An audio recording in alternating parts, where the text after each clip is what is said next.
The business community has a very stern warning for Donald Trump.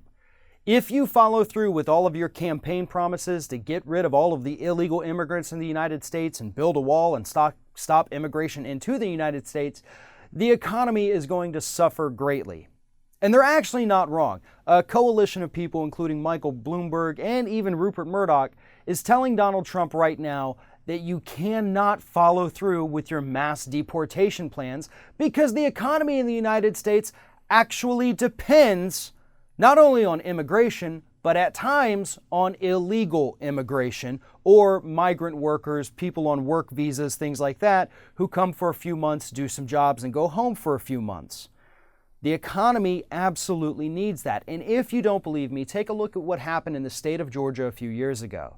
They enacted very strict immigration laws where they got rid of a lot of the work visas where Hispanic workers from Mexico and South America would come in, they would work for a few months during the picking season, and then they would go back home.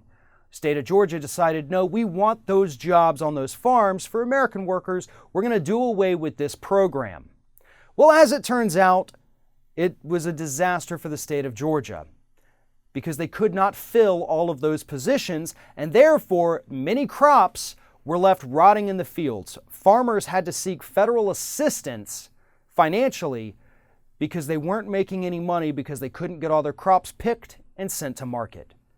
They went broke. The state lost tons of money, and people who depended on the farmers to provide that food ended up having to buy higher priced items elsewhere. Do you see the kind of ripple effect that this has?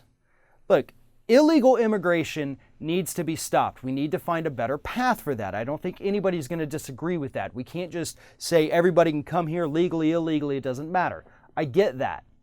But we need people, okay? There really are some jobs in the state of Georgia prove this that American workers simply don't want to do. So we have to have other people. And as hard as it is for some conservatives to believe, the United States is dependent upon other people. We're not a self-sustaining nation. We need people to come in and help us, just like other people need us to come in and help them.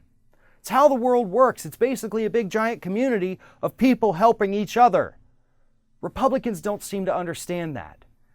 And for years, Republican candidates have run on the position that they were going to have these mass deportations and get American jobs back for Americans. And the business community, knowing what an economic disaster this would be, still funded those Republicans because they knew that they wouldn't follow through on those promises.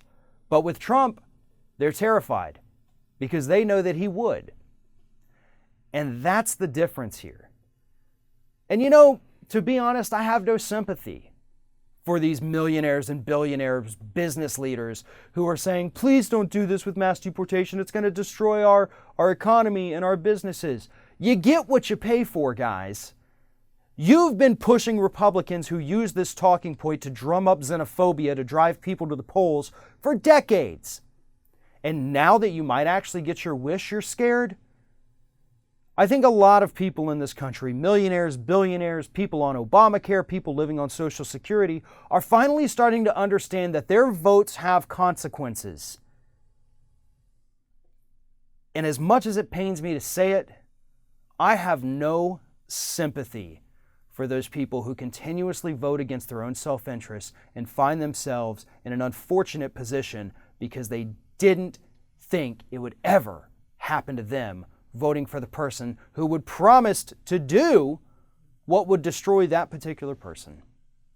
I have no sympathy for that anymore. We spent too much time and too much effort and too many hours trying to convince people that the Republicans want to harm their way of life. So at this point, you get what you pay for.